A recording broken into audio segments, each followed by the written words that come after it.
Greetings, everyone. This is Dave with Mighty Line Minute. I'm here today with a special guest, Patrick Crawford of the City of Westlake Fire Department, Lieutenant with Westlake, and he's going to be helping us talk about fire detection, smoke detection, early warning, and emergency planning for the home environment. I'm really pleased to have him here, and Patrick, I want to thank you for taking the time to spend with us today. So welcome, and what's new with your role and what you do for the City of Westlake, and how can we get people to do the right thing at home?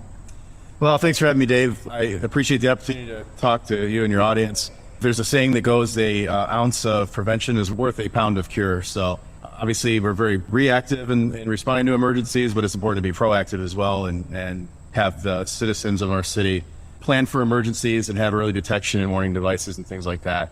I know in the city myself, having been a person that's spent a lot of time in Westlake, to know that there's been fires here that have affected many people, sometimes unfortunate events. What are the things that people can do at home to plan for fire or other emergencies, such as we had recently with tornadoes coming through the city? Well, in regards to fires, one of the most important things that you can have is a working smoke alarm.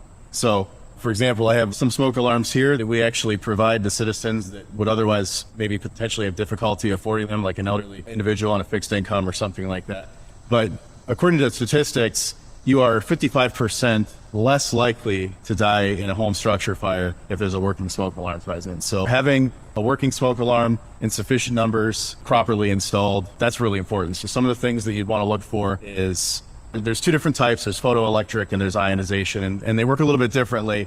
But either one that you have, it's important to have them. And for example, many of them nowadays, if you're looking for one, we used to tell people to change the batteries every time the clocks change, every 6 months. A lot of them have a 10-year battery now. And they're just sealed units, like these ones here, they're sealed. You don't have to worry about the batteries. You just have to test them monthly to make sure they're still in operation. These will be good for 10 years.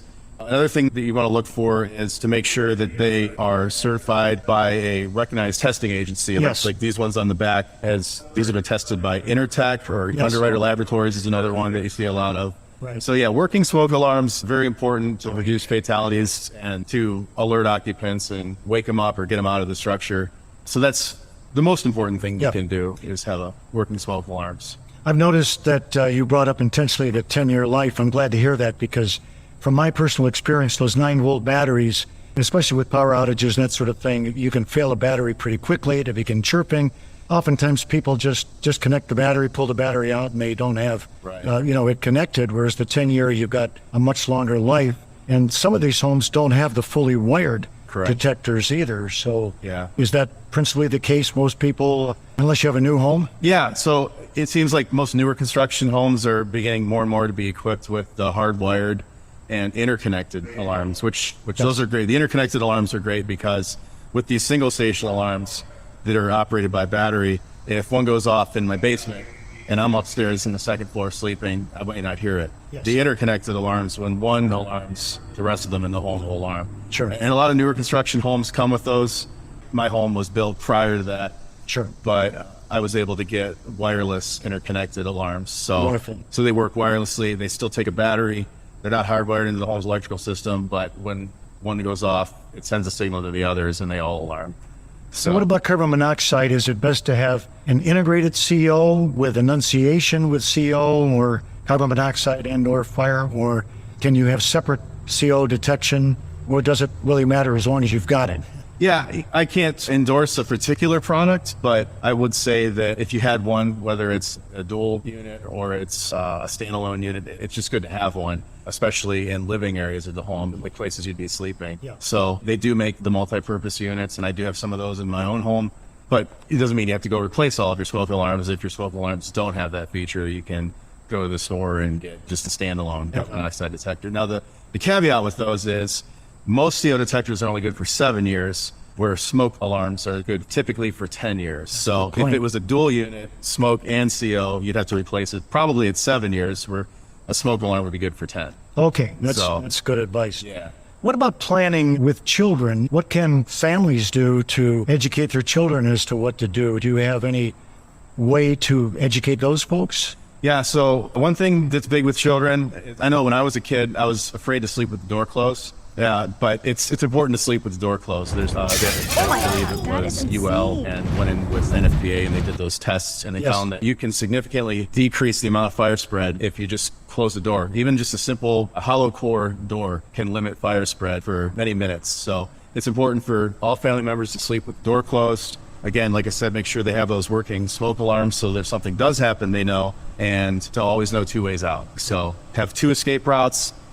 One thing we typically will tell children is, feel the door. If it's hot, don't open it. Go to a window and wait for the fire department. If it's a single story or something like that where they could escape, by all means, we would encourage any citizen to rescue themselves to the best of their ability. But if they can get to a window, don't open it because more oxygen feeds fire. But, somehow make their presence known when we get there and we walk around the home, because we're always going to do a 360 when we get there.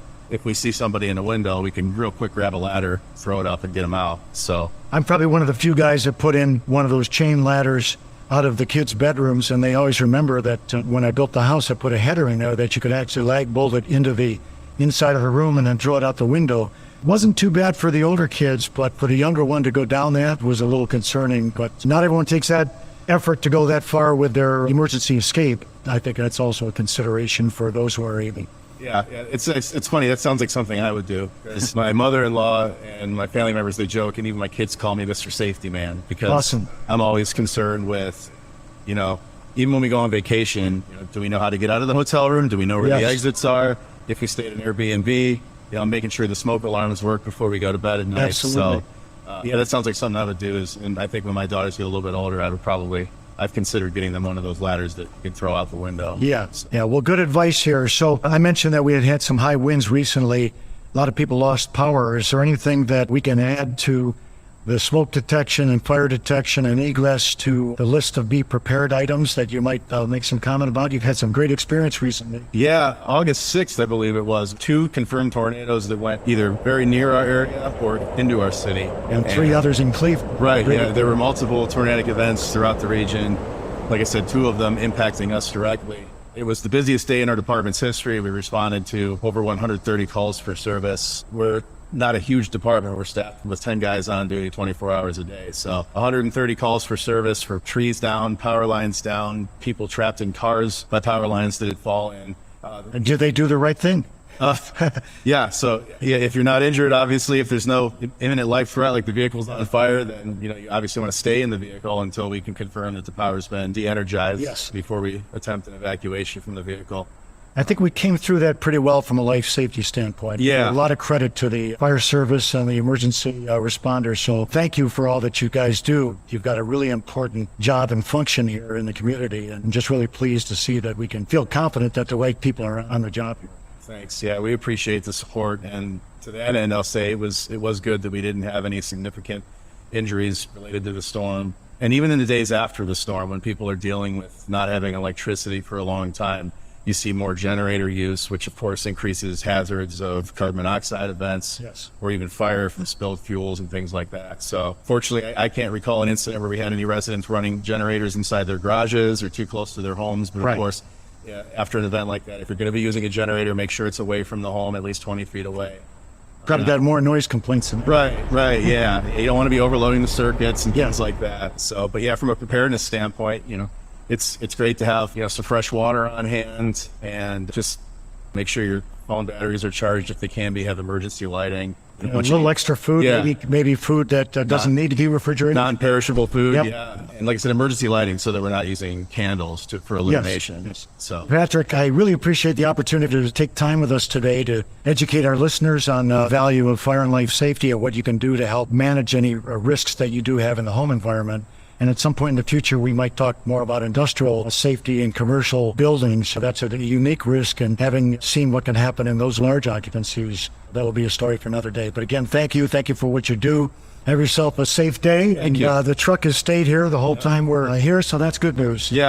Keep doing what you're doing. Thank you. Appreciate it. Thanks for your time.